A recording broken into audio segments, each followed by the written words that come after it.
My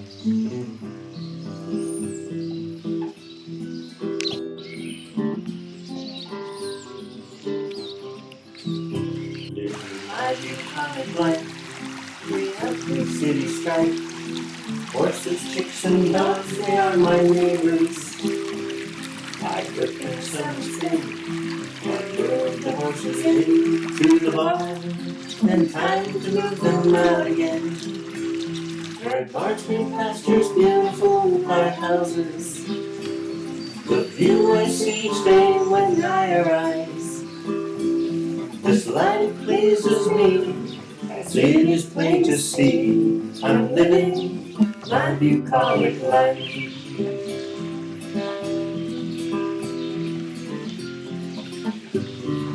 Hello everybody. I am ready to get started on a new project. Now if you saw the retro, this one that I did just before, I'm going to make the jacket to go along with it. Now I'm going to be using this pattern, another Butterick. You can see the jacket there. Okay, it's kind of a Chanel style jacket, but I think that that's going to work because this one, it's the version that I did had the longer sleeves. Okay, and I want a jacket that's going to make it so it's comfortable to put on over that dress. So there's a couple little changes I am making, of course. First of all, this jacket has some fairly narrow sleeves. Looking at the pattern. Now, it might be because they intended it to be worn over a sleeveless dress. Maybe they just want people to have skinnier arms. Either way, I'm modifying that pattern to make it a little wider. One, to be able to fit that sleeve in, and also to be able to fit my arm in. Oh, with that caveat, of course, my eagle-eyed viewers may notice that I do not have a band on this sleeve anymore. I just took the band off, hemmed it up, and I'm happy with it that way. So putting that aside, yeah, I'm excited about it. I am going to be shortening this pattern also. This is coming like at hip level, which is not a very flattering level, and it also won't go with that dress, so I'm going to be shortening this jacket. So it'll be more, not a bolero crop jacket, but, you know, closer to a waist-length jacket. So anyhow, the fabric I'm going to be using for the main part of the jacket is this green suede looking fabric. Now, it's 100% polyester, okay, and I did get it in that home deck clearance section, and it did have the big, you know, capital leather warning, dry clean only, which I took as a direct challenge. So when I got home, I threw it in the washing machine on hot, threw it in the dryer on hot, tumbled it up, and it came out really soft. And it has a little bit of a wavy texture to it, but it's nice, and I can still get that suede look, so I'm happy with that, you know, just me. So that's going to be the main fabric. I am going to be using what I have left from that plaid dress to line the inside of the bodice part and make bias tape to go around the cuffs. Okay, and then for lining the sleeves, I have just a basic, you know, slick lining, and I want to make sure that's in the sleeves so that there's nothing grabbing my dress sleeve as I try to put it in there. So lining fabric in there, plaid fabric where I can see it, you know, for flashing in the front, and the green suede type stuff for the body. So that's the plan. Let's get started cutting it out. Alright, so the first thing is, this is my bodice front piece, and as you can see on this pattern, it does have a dart that comes in off the side. So because of this dart, I went ahead and lowered my apex. Now I have a separate video on making this kind of adjustment. If you're interested, go look at that. I'll try to remember to link it in the bottom. But everything else should be normal, so I'm going to go ahead and get that. Now the back piece Okay, so this is the back, and they both show the waistline right here. Now, if you can see on this dress, the actual waistline is even below here. Okay, so here's the line, and I kind of want to make this jacket so it ends up about the same. So I'm thinking if I shorten this pattern so that it my cutting line is at the waistline, by the time I have my seam allowances worked in, I should end up with it fairly close to where this is. So that's what I'm going to do. And I'm not going to demolish this pattern. I'm just going to fold that bottom part up here and here at that waistline.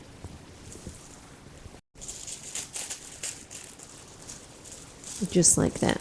Okay, so when I cut it out, I'm going to cut it that way. Now this pattern, it's actually a very, very simple pattern. You just cut two of everything. So there's for the back, and we cut one out of the lining, one out of the main, same with the front, same with the sleeves. So first thing I'm going to do is cut this out of my green. Alright, so this is my sleeve piece, and as you can see, I have already cut and taped it. I have wanted to make sure at this point, at my wide point, I had at least 2 inches wider. Okay, and this is only like a 3/4 length sleeve. And so at first I was going to try to keep this wider and continue to taper it back down.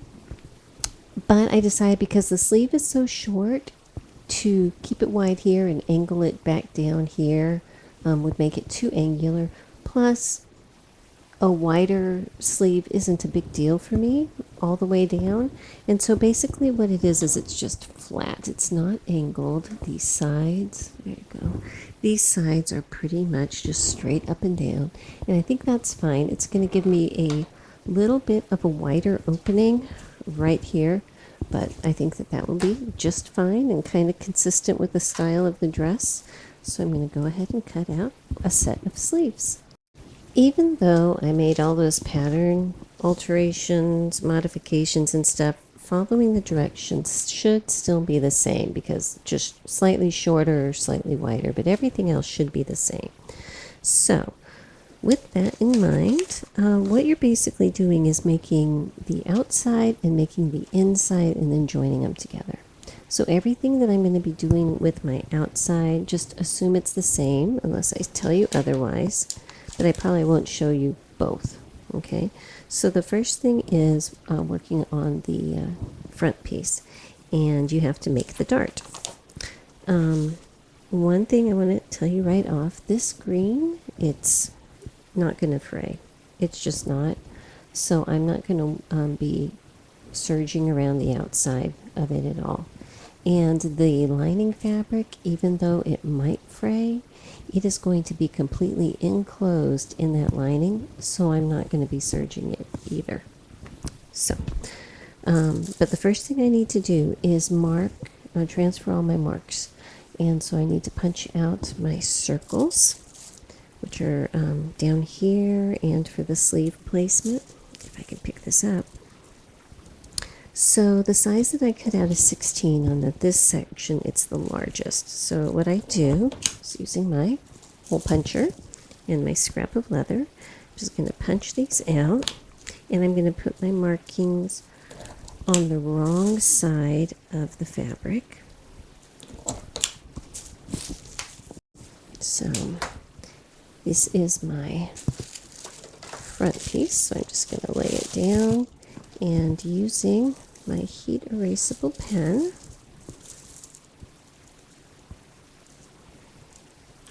I'm going to transfer these over. Now, I am not going to be ironing this stuff. I can iron the lining, but I'm not going to be ironing this. I'm going to be doing a whole lot of finger pressing, but well, here, let's just double check. No, it does not come through. Since it doesn't come through, I'm not going to worry too much about it.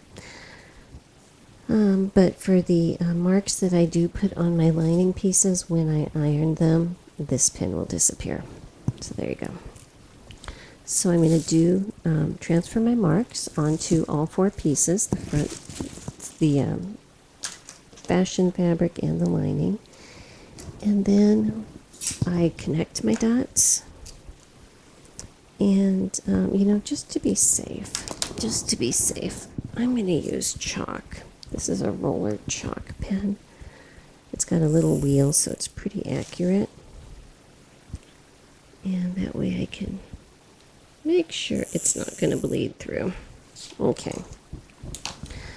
So the way I mark my dots, or the way I pin my dots, I should say, is down here I stick a pin down in the first dot and back up.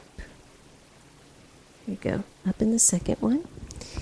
And then up here where the apex-ish point is, I'm going to just catch a couple threads and pull that up so that I know exactly where to pinch it. Okay. Tuck this one in. And then I can tuck this one in. If I want to, I can put another one in the middle. I don't think I am. And when I sew it, I start out here on the outside edge and sew all the way up. All right, so this is just a scrap piece of brown paper. And what I'm going to do is fold it in half so I have a little bit of thickness. And this is going to go between the dart and my main fabric here. Okay, so the idea is that when I iron this, it's not going to imprint. And I am going to go ahead and use just a muslin-y cloth over it.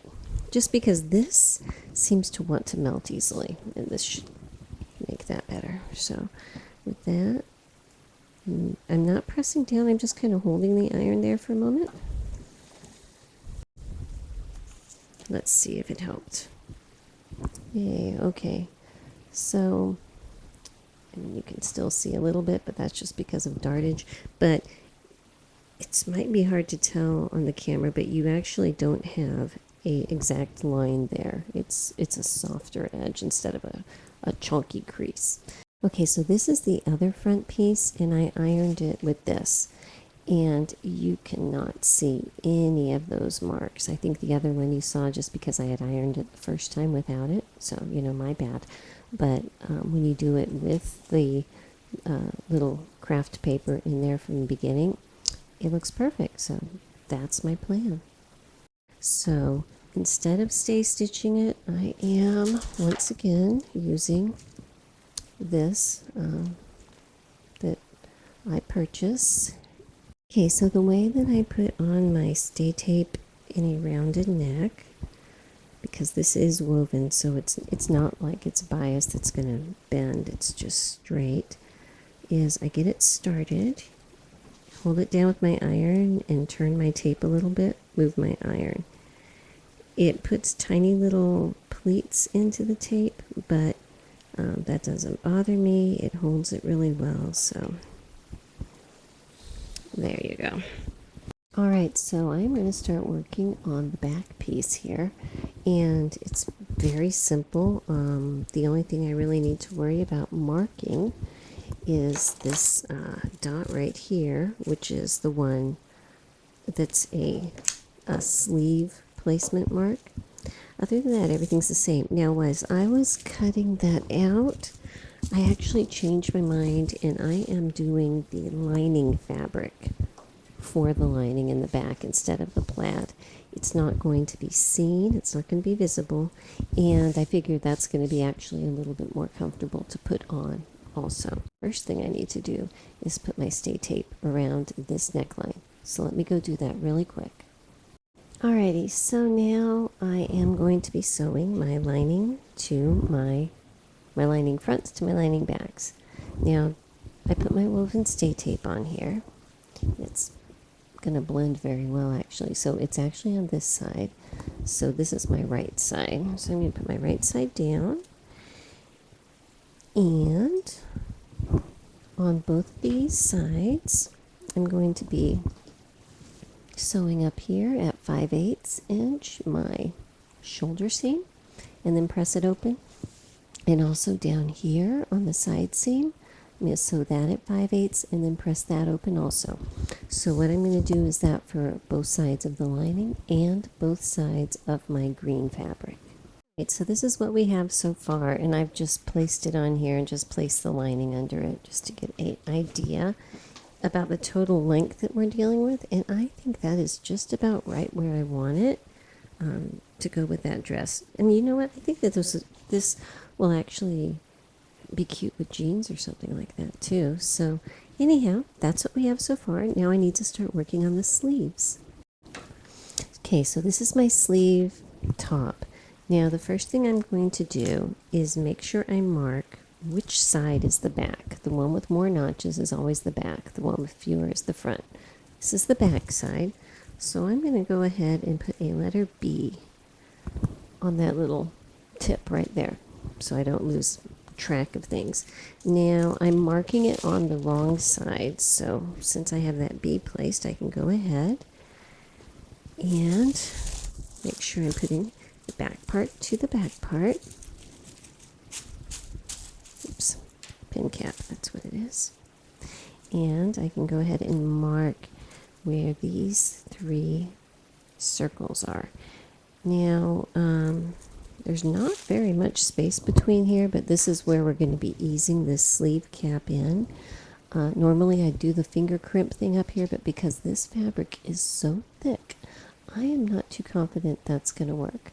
So I'm going to give it a try, but if not, I'm going to come back and put a row of stitching through there. So the green fabric, I just used basting stitches and put 2 rows together.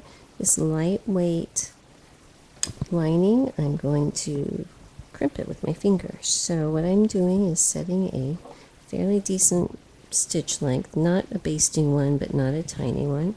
Put my finger back here and press down and against the foot.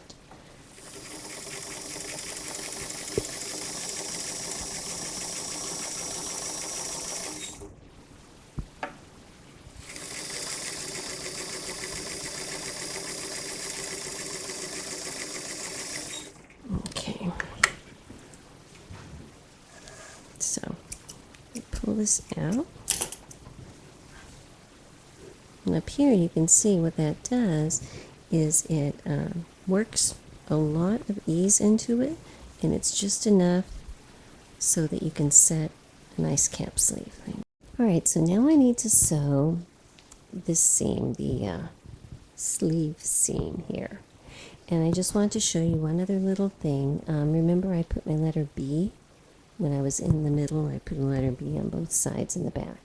So you want to make sure you have two opposite sleeves, and if they look the same, that can be a problem, like with this lining. But when you do that, one letter B is going to look good this way, but if you're looking at it wrong, it's going to be backwards. So that's how I know for sure that I have 2 opposite sides, is both of the letter B's are readable. So anyhow, I'm going to go ahead and pin this and sew the underseam at 5/8, and using my sleeve roll, I'm going to press these seams open, and I'm going to do it both on the lining and my green fabric. Alright, so it's time to set in these sleeves. So I've put a clip where my back is, so it's easier for me to see. And I'm going to just start matching things up. So the first thing is to match up my underarm seam. I'm just going to put this clip right back because this fabric's kind of thick. And then matching up the center circle on the top with that top shoulder seam.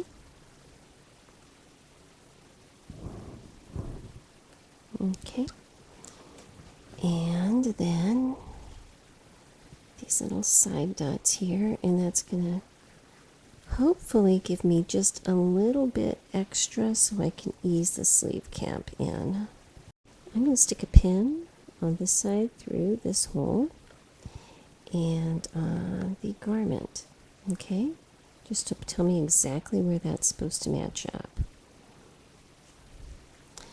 And I did that because you can see there's a little bit of ease down here too, which is nice. I kind of like to see ease all the way around. So what I'm going to do then is kind of split the difference, find the midpoint in both of those sides and pin it there. And then when I am sewing this on, I will just use my same feed dog easing technique to ease this in And up top here, pull these two bobbin threads here, that one out of the way, and just take in all the extra, this is thick fabric, of course, that I need up here. What I am hoping for is that it's just enough to give me a nice little pucker so that it'll set in nice and smoothly. Okay, so we need to have a little talk here. I have been trying to do this pattern the way that they want. And I've been trying to do the go with the flow kind of thing because that's what the instructions are. There is absolutely no interfacing, no stabilizing, no nothing in this pattern. Okay?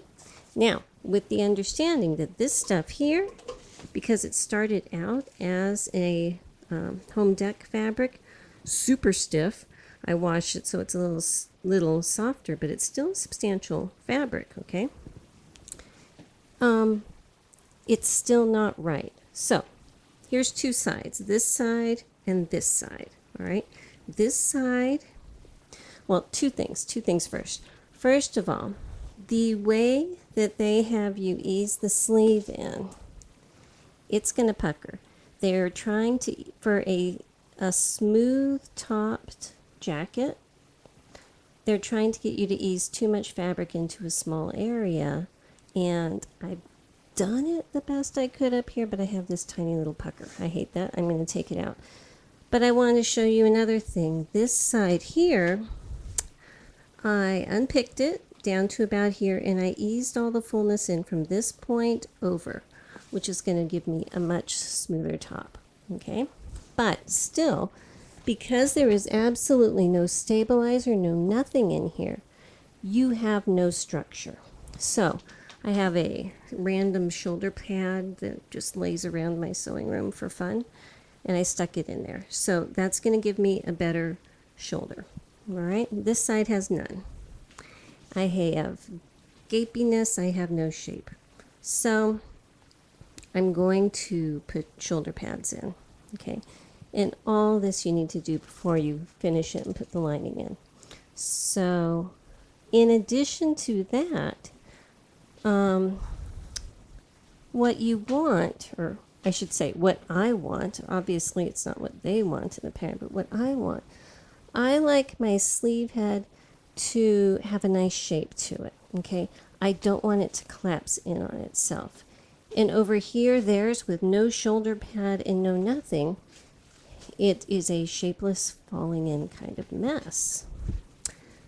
So I tried it their way, and I'm not going to like the results. So what we're going to do is go ahead, and I'm going to pick out from basically the notch to the notch, re-sew this sleeve in, eased in the entire way, like this side. So I have a smoother head, okay? Then we're going to make up a set of shoulder pads for this pattern, and then we're going to put a sleeve head in up here. And what that sleeve head is going to do is keep this from wanting to pooch in. It's going to give it a nice shape, and you'll see after it's in there. Looking at the pattern and the instructions, I can't understand how they did this. So look at what we got here. This fabric is obviously very, very thick. By the way it's draping here and everything, this is a very thick fabric, probably similar to what I have my green, okay? She's a model. She's got the body structure that they made this for. You can see, this is a trick here, how she's kind of angled here, and this shoulder is predominant. They want you to look at that. And she's pulling it over to the side, so that shoulder looks like it's got a nice little deal going on there. You know what you don't see? You don't see this over here, where the shoulder is just messed up. It is not placed right on her body, and it looks like it's all collapsing in. This, it really needs something. It really needs something. So, all right, so we're going to have a little excursion into making shoulder pads. But the way that I make them for jackets are pretty wide, and I want to show you why. If If you have nothing supporting it, there's a good chance that the fabric's going to want to kind of sink in right here, all right? And what you want, or what I want, is a nice smooth shape that goes from the shoulder all the way down, so you don't have it go wonk, you know, right above the chest and into the shoulder. You want that smooth. So in order to do that, the shoulder pad, let's see here. My shoulder pad is actually going to be coming, like here's my notch usually, which should be about a third of the way up is where your notch should be, okay? Your shoulder pad should be from right about that spot up. And what that's going to do is fill that in and give you enough oomph right here that the fabric's going to want to lay flat, kind of like the way she is gently tugging her jacket to make it fit, okay? So with that, you know, understand it's not going to be one of those little bitty sleeve cap blouse type shoulder pads. It's going to be a little more substantial. So this is how I do it. And again, you do you. There's a lot of ways to do things. This is the way I do it. First of all, I pin it together and I'm overlapping it by 1.25 inches. And what that does is it's going to have my seam allowance built in, so that this is, if they were sewed together, this is how they would be, okay? Now, I need to mark where my seam allowance is going to be, so I'm going to do that right here. If you didn't know, the gauges, they're always 5/8 inch wide. So you can always just use that for a quick guide. So this is where my seam allowance is. I want it to definitely be inside of that. If it's a man's jacket, a big jacket, I do 1 inch beyond that, but I don't want to on this one. So what I'm going to do is, if this is my seam allowance, I'm going to give myself an extra 1/2 inch, okay? And this is where I'm going to want the very tip of my shoulder pad to start. And they're graduated. They have multiple layers, so it's not huge thick right here. It's just that's where it's going to start. Okay. Then I take it from just above my notch over here. And again, I need to go ahead and put my seam allowance down here. So let me go ahead and mark that real quick. All right, so this is very, very future me coming in here, and I have been trying for the past 3 days to finalize the video on the jacket and upload it. And there is something corrupted in some part of the filming of doing the shoulder pads. And I don't know what it is. And so my only option at this point, because the jacket is done, and I can't take the whole thing apart, and everything like that. So I'm just going to have to chop out the whole section on making shoulder pads and sizing shoulder pads and just toss that out and smash the video back close together and hope that it will upload, or else I lose the whole thing. If anyone is interested in how to custom make and custom size shoulder pads for a jacket, let me know. I can do that in a future video, but I have literally spent 3 sets of 15-hour increments trying to get this video to process and upload, and I'm just about done with it. So thanks for your understanding, and we're just going to move on at this point. Thank you. Okay, so we're doing a lot of hand sewing with this, and a couple things that can make your hand sewing easier, especially when you're dealing with a fabric like this that can be a little grabby, is, well, the first thing is, if you can use a thread that's made for hand sewing, and I like to use hand quilting thread, it's a little stronger, that would be a good thing. The second thing is the way that you thread it so that you'll have the least amount of tangles is pull out a little bit, thread your needle, and then pull out the length of yarn that you want, and then clip it like I just did, because that way you can make sure that you're working with the twist of the thread. If you pull it one way, it's going to be less troublesome than if you pull it the other way. And lastly is to do something to condition your thread. Now, a lot of times I just use beeswax, but for something like this that it's a little more grabby, okay? I use this sometimes on my machine threads to help it go through easier, especially like on the serger and things like that and high-speed things. But basically it's a silicone, all right? But I can put a drop of it, like on this lid. I just put a tiny drop on the top, touch my tip of my finger in it and rub them together. I can just rub that over my thread. And that's basically putting a silicone coating on this thread, and it is just going to whiz through just about anything. This shoulder pad here is in, okay? And I'm liking the way that it's looking right now, so I'm happy with that. So what I want to show you is how I set that in. So first thing I need to do is turn my garment inside out. And once again, making sure the letter B for back is going in the back direction.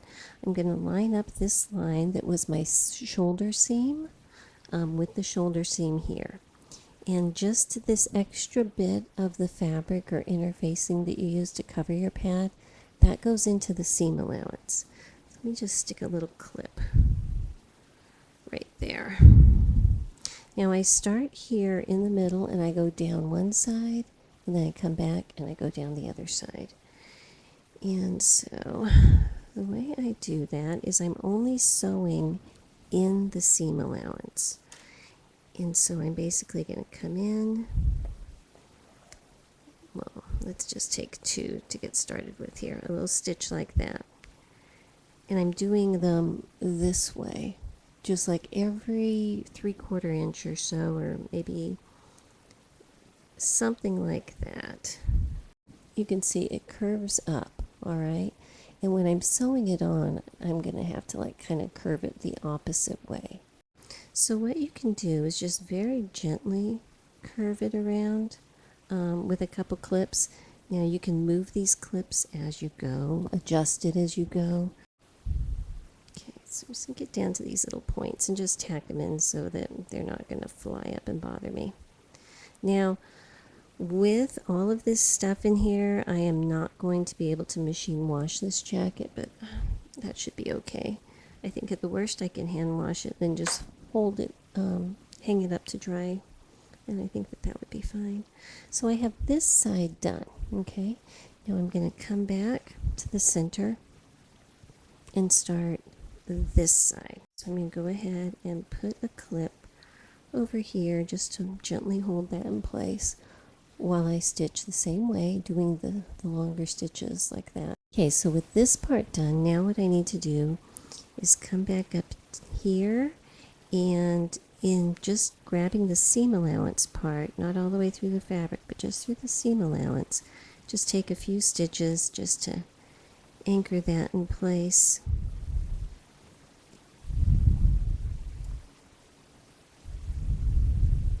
And I could definitely have been sewing this a lot neater.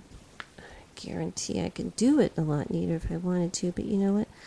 One, it's not going to be seen, and I just wasn't planning on making shoulder pads, so I kind of wasn't in that mood, and now I just want to get through it. So anyway, I just lightly tack those to the seam allowances. So now when I turn this, it's going to set in exactly where it's supposed to. Okay? So now there's one more step I want to do with the structure of this jacket, and that is the sleeve head. Okay, so the last thing we need to do is put the sleeve head in. And you can use any number of things. You can use that fleece that they make the blankets and things out of. I actually had some sweatshirt fleece handy, so I cut that out. And what you want to do is cut a strip 2 inches wide, and you want it to be the same, approximately the same length as this, okay? And so what you're going to do is this is going to be going, your shoulder pad is sewn on this side of the seam allowance.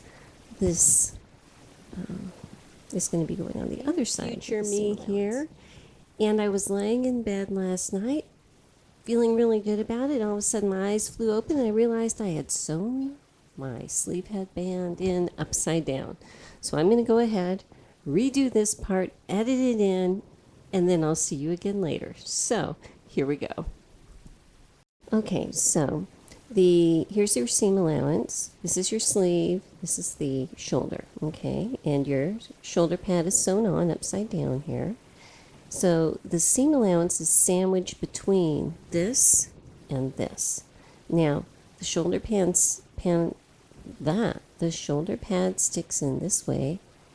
What do they call these? Sleeve head guards or something like that is going to come out this way, okay?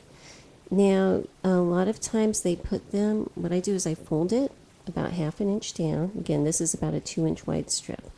And a lot of times people put them this way so that the fold is up on top.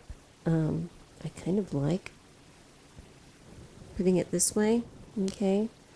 Because that way if you have now this is a very thick fabric, but if you had a very thin fabric, if I do it this way, it's going to have a nice smooth edge to come over.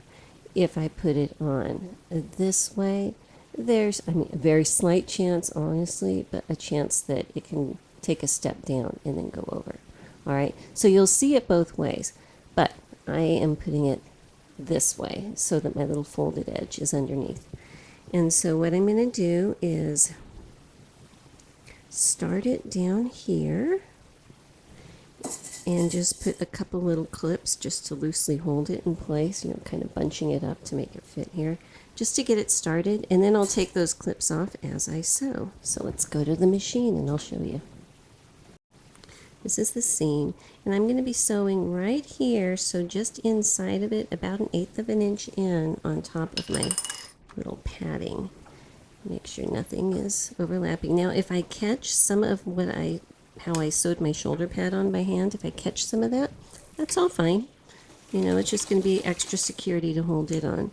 So let me pull these little clips off because I know where I'm starting now, and I'm just going to kind of place it so I can see my seam and sew it in.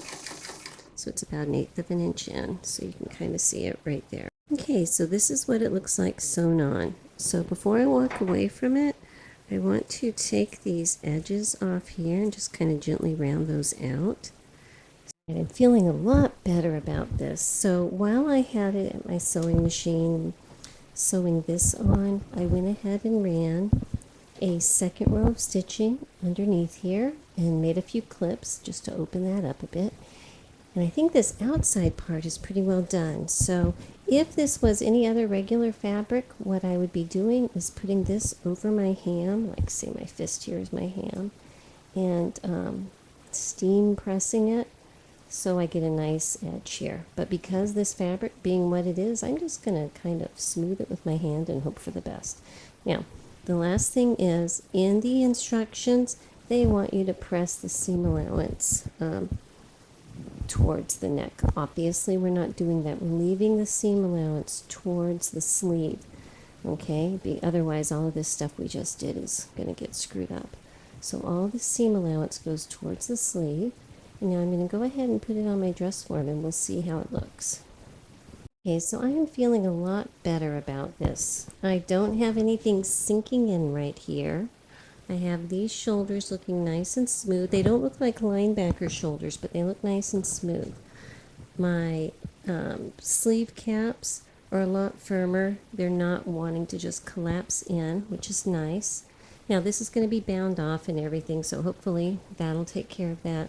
Now one thing I'm looking at here is, I have my sleeve right on top of the shoulder line here, but I actually think it would be better if it was set in, maybe 1/2 inch more. And what that means is, if I was to do this again, I would go down one size, because that shoulder line,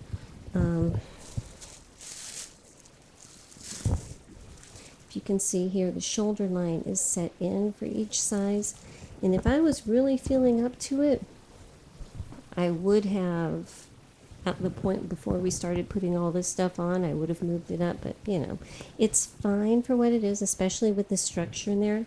It's not going to show, but if it was supposed to be a, you know, a really couture fitting and everything, I probably would move this in a little bit, but you know, we're good. We are so good right now. And you can see on the sides, my sides are lining up nice and straight. My sleeves are wider than on the pattern, but that's going to be okay. And this is my back. So, yay. What I need to do right now is go ahead and sew the sleeves onto the lining, and then we can start setting it all in. Okay, so I have the sleeves of the lining sewn on, and it's not as important that these aren't a little puckery because they're lining. So what I'm going to do is go ahead and just put a couple little clips down here. Not real deep and not very many, but just so that the bottom of my scissors aren't as good. So that the bottom of my seams are comfortable, and my sleeves are comfortable. So now these are the two bottom edges of the lining and the main fabric. And what I'm going to do is just match up my seams, match up my edges, and we're going to sew this at a 5/8 inch seam allowance all the way across. Okay, so the last thing I'm going to do tonight is understitch this.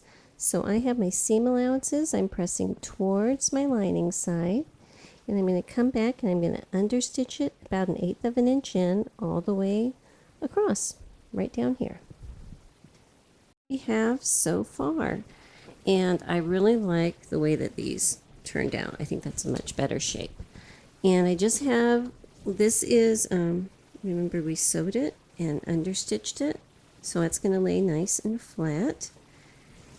And I think everything's lining up well. So our next step is to go ahead and baste together the lining and the green, the fashion fabric, all the way up and around, and also around the cuffs. So if I'm going to get started connecting these two, I want to start down here at the bottom, because that's where I want to really make sure that this is a nice clean edge, because this bottom edge doesn't have any of the trim tape on it. It's just as is.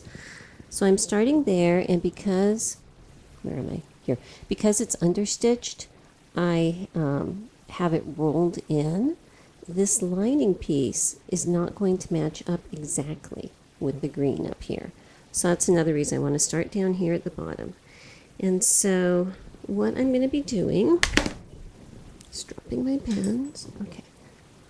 What I'm going to be doing is just starting down there and working myself up. Now, I could try to ease all this in, but I don't want to, because I don't want to have any extra fullness in here than I need. So I'm just going to, place my pins every couple inches to start with until I get up to that neckline. All right, so now that I'm up here, if I match my shoulder seams exactly, I have this extra little bit here. So I am just going to mark where that is. It's in my non-woven, it is in my stay stitch tape area here. All right, so if I trim part of it off, I still have tape there. And by clipping that, it's going to match up exactly where I want it to go. Okay, so now this matches. So I'm just going to put a couple pins, and it seems like I overpin, and especially in something like this, it probably seems like it. But I am going to be machine basting it, and I just want to make sure nothing has a chance to get out of whack on here. Alrighty, so I have it pinned up and all the way around, and I'm going to use my sewing machine to baste this on, and I'm probably going to be sewing about 1/4 of an inch in all the way around. Alright, I just want to give you a quick little look at what we've got going here. And I placed it over my plaid dress that I wanted it to coordinate with. And you can see I wanted my finished level to be right about here, and it looks like it is. And I also wanted to make sure that the shape of the neckband would fit underneath my collar, and it does, so that's good. So I have basted these two edges together all the way around, And I need to come in and do that to the edges of the sleeves. All right, so I'm going to get started making my bias tape. And I'm using this plaid, this is the wrong side, that's the right side. And I want to make sure that my plaid is 100% accurate on my bias tape. I want it to be nice. So I know there are ways to make bias tape with like a big polygon kind of thing, and you sew it together and you can just cut in circles, and I've done that. And if you ever watch my video on making a cross back apron, I explain that in there. Okay, I don't need a ton of bias tape, but what I do need, I want to make accurate. So I am just drawing lines. I need for the bias tape maker I'm going to be using, which is this girl here, I need 2-inch wide strips of fabric. So by lining it up this way, I can be pretty accurate as far as the plaid. Like here I'm matching up the very top of this square to the very top of that square.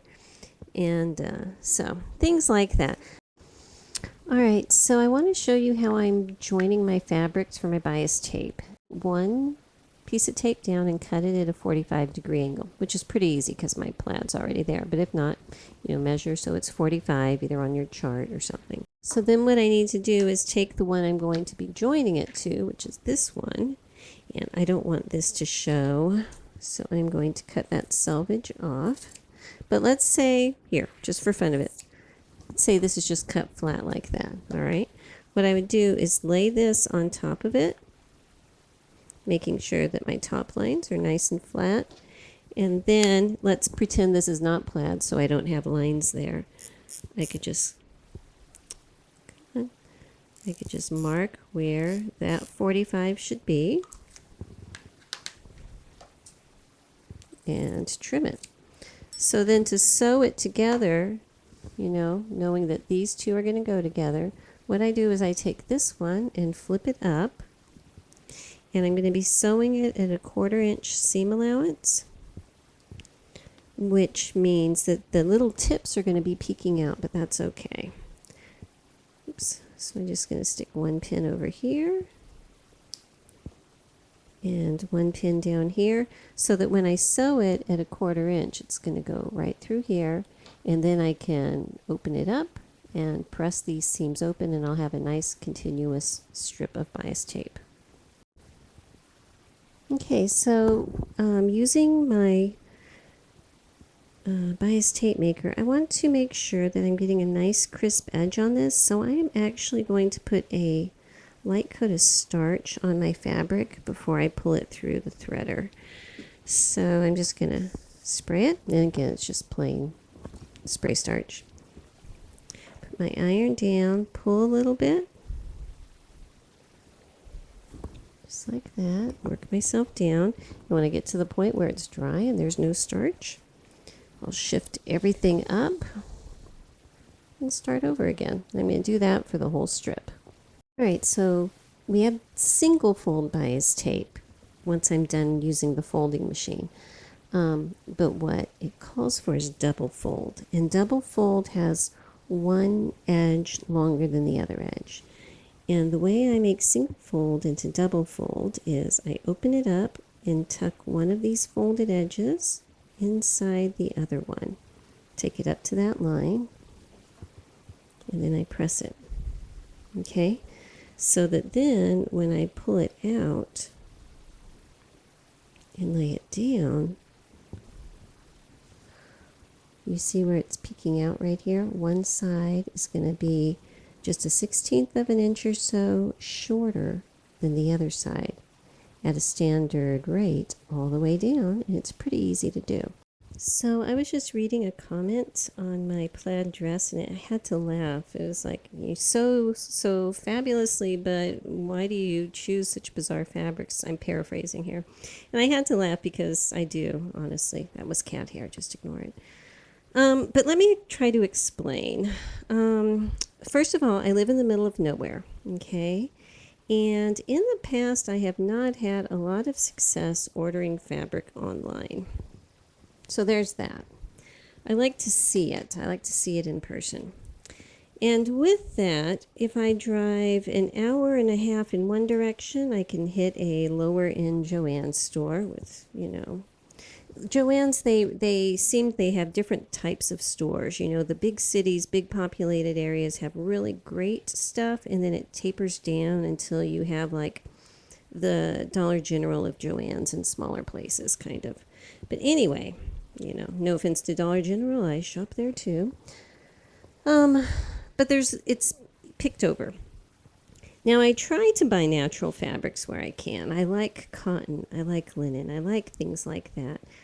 But you just use what you can. Also, because I live in the middle of nowhere, there's not very many reasons to wear really nice fabric garments, like really nice quality linens and wools and everything, when half the time I need to run out and do something that's slightly dirty on my way out the door or something like that. So I like making sure that I pick things that I can wash, and that if they did get dirty or I did, have to do an emergency fix on something and I got a stain on it, it wouldn't be the end of me, And some of my special garments, I do use the higher end fabrics, but not all of them. Which case in point, the one I am working on right here. Yes, it was in the clearance section, which is, part of the reason why I bought it, because I sew so many things, and most of the patterns that I sew, it's the first time I've used them. And I am not 100% sure going into it that I'm going to like the finished design. And so I don't want to invest a fortune in something that's kind of a test run. So if, say, I did this and I love it, I might come back and buy a higher end buccal tweed or whatever it is, and try to make a Chanel jacket clone or something like that with it, and that's like $60 a yard.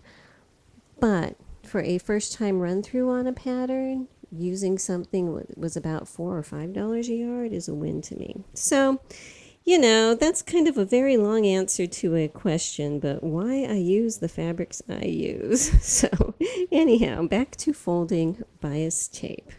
So we're going to try to follow their directions for putting this tape on and see how it goes. And what they want you to do is, with your bias tape, with the wider piece towards the back, towards the inside, is to slide it in here like that. Okay? And line it up over the edge. So I'm just going to put it on with some clips for just a second here. Now at the very bottom, I may need to move this down a hair. Hang on a second. Okay. All right, so at the very bottom, what they want you to do is fold it. Okay, well, we can do that. I'm going to cut it about 1/2 inch low. Open it up, fold it in, fold it back together,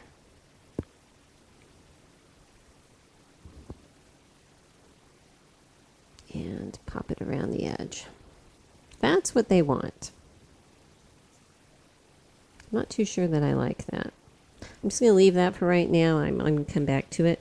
Okay, so up here at this corner, what the instructions want you to do is open this up, and I am taking where this fold is, right up on top, laying that across the top, and close it back up, supposing to give you a mitered corner. And that actually looks pretty decent, so I'm going to put a clip right there. Okay, so coming up to my neckline, I'm actually going to retrim, making sure I stay inside of my stitching with my pinking shears, and it's going to do a couple things. First, it's going to take some of the bulk out of my neckline, because although it does fit under the collar of my dress, there's not a whole lot of wiggle room. Oh, these seam allowances are always tricky. I'm just going to splice across those. So if I have to add extra, I would just rather not. It's okay as it is, but I would just rather not, just to make it work with that other dress. So coming in and slightly trimming this down is just going to make it fit over that dress easier. Plus, it should make it more comfortable and more flexible around my neck. Okay, so I have been sitting here playing with ends of bias tape, trying to figure out the best way to do this bottom edge down here. And I think what I've come up with is this one. I've tried sewing them all together, mitering them, different folds and everything. So the way this one works, and again, you know, play with your fabric because every fabric is different, and you know they are all their own individuals. But what I'm basically going to be doing is opening it up and folding these two outer edges in where those folds are, like this. Well, here, I'll just stick a pin right there because it wants to fold the other way. And then I'm going to stitch where the end of my bias tape should come. I'm going to stitch straight across here. Okay? And then I'll trim it, trim these angles in here to take the bulk out. Like this. Okay? So it's like that. Pop up. Okay. Looking like that. Then from here, you know, these corners trimmed and everything. Then when I turn it right side out and pop those corners out, I'm not going to have any of this cut corner stuff fraying, peeking out or anything like that. Then I can just refold it along that pressed edge like this, okay, and fold it at that point. And that way I have my bulk taken out down here. I still have a fairly square edge, and I'm going along with what the pattern instructions say. So that's how I'm going to handle those corners. So actually I need to make that little seam before I start stitching it all the way around here. So I have to very carefully mark where that point is going to be. So what I'm going to do is just open this up, okay, so I can, here, just opening it up where I can see where it is, and with my pen,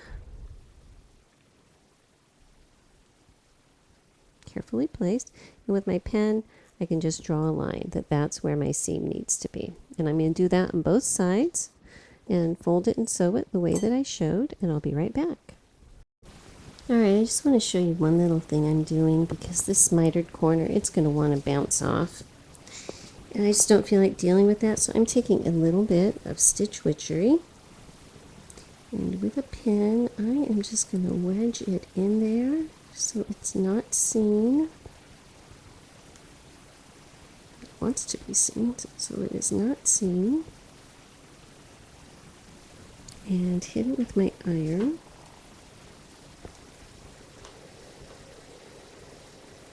Just to give me a little bit more help when I'm coming around that corner. Now actually I'm going to do both sides. So here is this side, and here's a little bit more of my little stitch witchery. And tuck it in there. So I have switched my presser foot over to a very narrow foot. I remember the wider part of our bias tape is underneath. So the theory is if I put a nice close stitch here, I'm going to catch the back. That's the theory. Sometimes things poke out. Just go back with a needle and thread and catch that.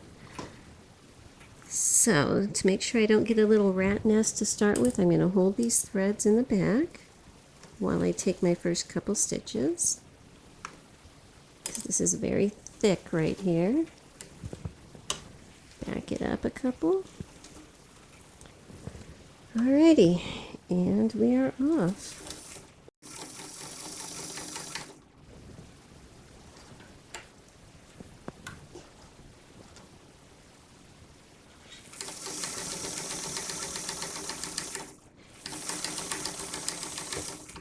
As you sew, make sure your tape stays folded correctly and at the edge of your main fabric. This is not in any way my favorite way of putting bias tape on, but we are going with the pattern instructions because sometimes that surprises me. I'm getting close to this corner. I want to make sure everything is where it's supposed to be.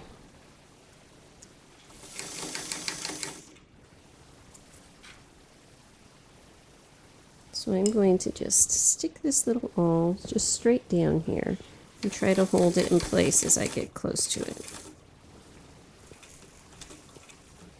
Leave my needle down, raise my foot, and pivot everything.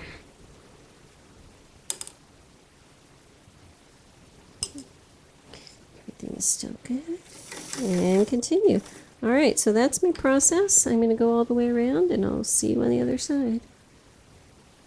All right, so I've got my band on all the way around. The only place it did not catch it all was right here towards the ends on both sides, which is fine. I came back with some black thread and a needle and stitched it up here, and also went back and forth in here and caught those edges, so I have no worries that that's going to unfold.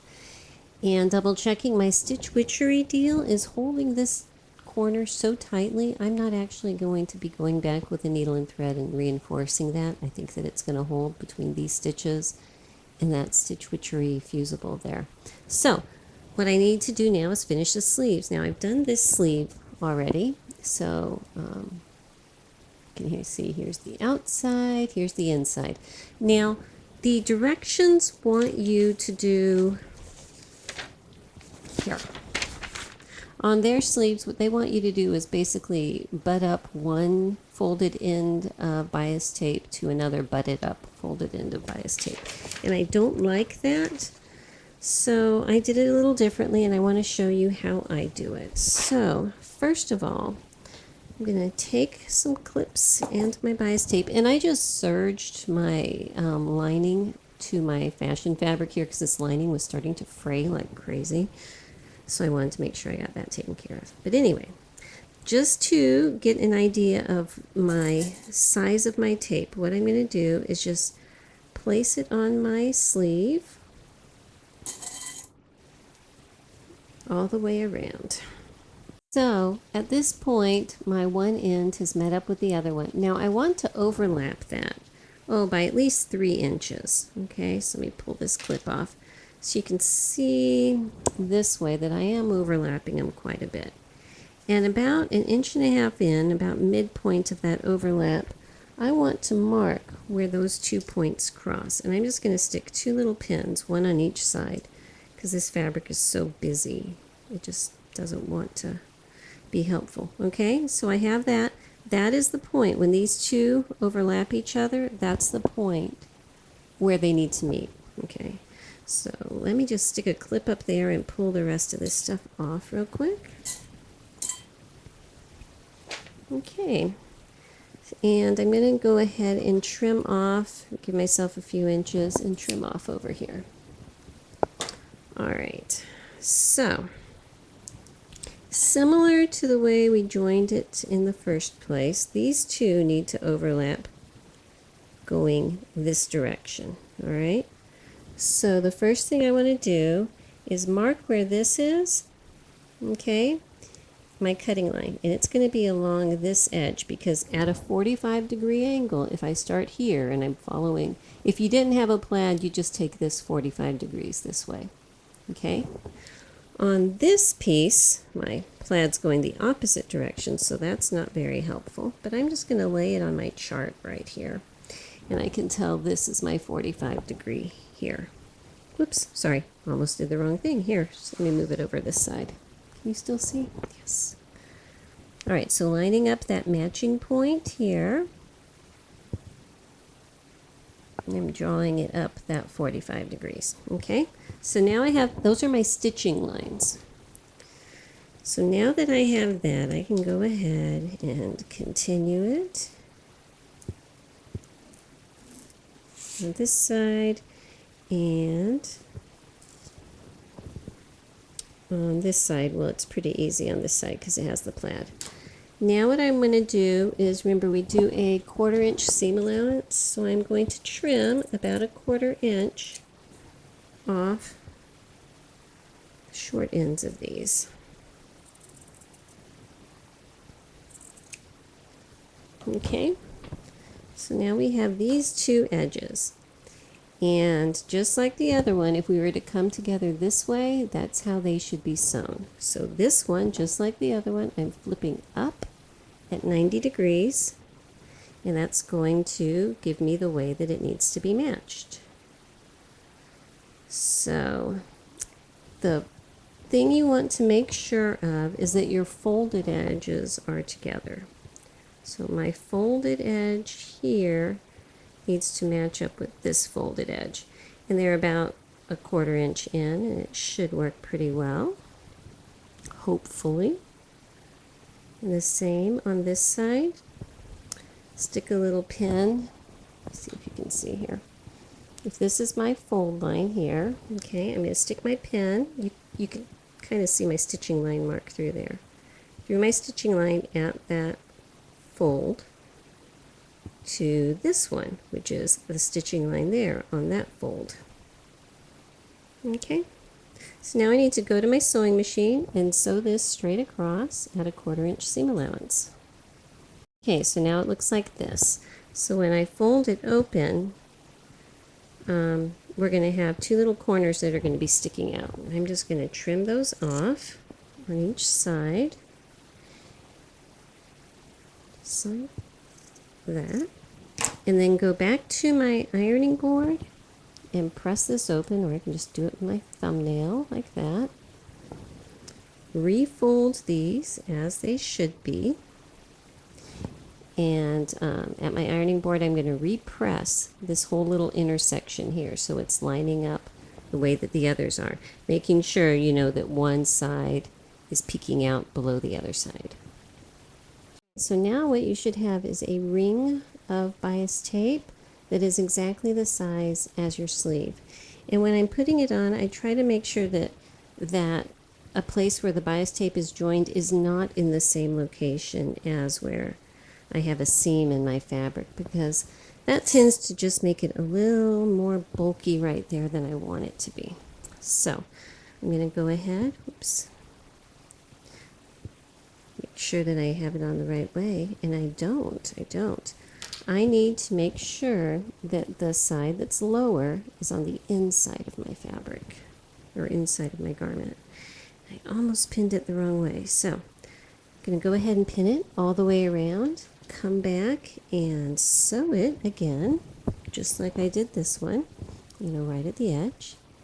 And then we'll be ready for the final step. All right, so close to being done, and actually according to the directions, this is all you need, but you know me. So if you remember when I had it on the dress form last, it fit really well, but it kind of flared it out at the bottom a little bit. So because of the style and because we can, I am going to pull a trick from Chanel and do a finishing touch on this. Now, they're kind of known for putting a gold chain in the bottom of their jackets. And the purpose, they don't actually use it for the purpose too much anymore because they put other weights in. But the purpose was to weight down the jacket so that it would always hang exactly as you wanted. So I have these. I got them, at the craft section. They're just little gold tone chains. They're obviously not solid gold chains. I have two 24-inch ones, and I think that's actually going to be about right because it's going to take just about that much exactly to go all the way around.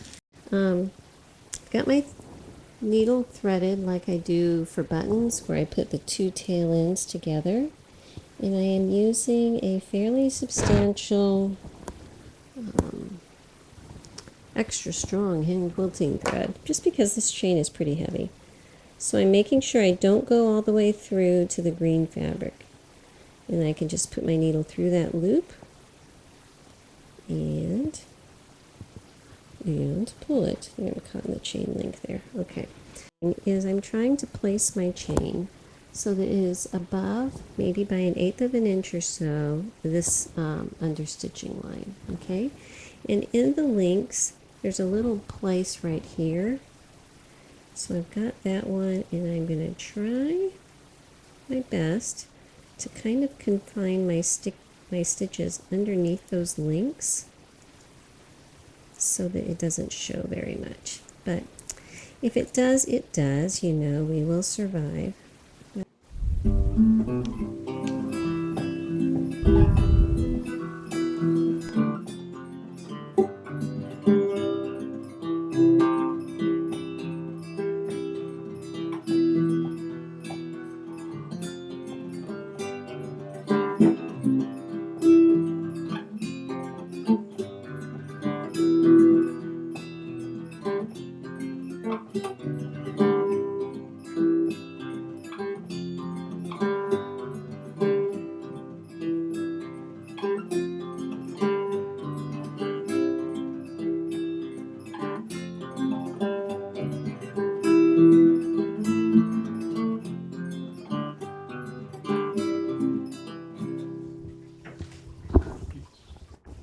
All right, so finally got this jacket done.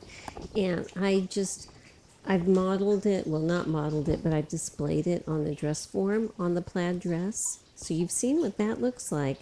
But I just wanted to see what it would look like on something that is not that dress. So I figured, you know, the black flare pants. Yeah. So anyway, it's interesting. It's comfortable. It does fit, you know, and it was a good experience using this polyester suede looking stuff. So it's kind of fun. Flares quite a bit in the body of it. It's not really a stick straight type of a jacket, more of a flary. Excuse the cat. But it's okay. It's not my favorite. You know, but it's okay. So I can use it. And it'll serve its purpose being the partner for that plaid dress if I want a little something to make it a little extra cozy in the fall. With all of that, and with the sleeves, now remember I did flare out the pattern on these sleeves. The original pattern probably would be about that narrow down here, but I just wanted to add extra width up here, and I'm glad I did. You know, it works for me. Anyhow, this is like the sequel, so I hope you liked it, and I will see you next time. Bye-bye.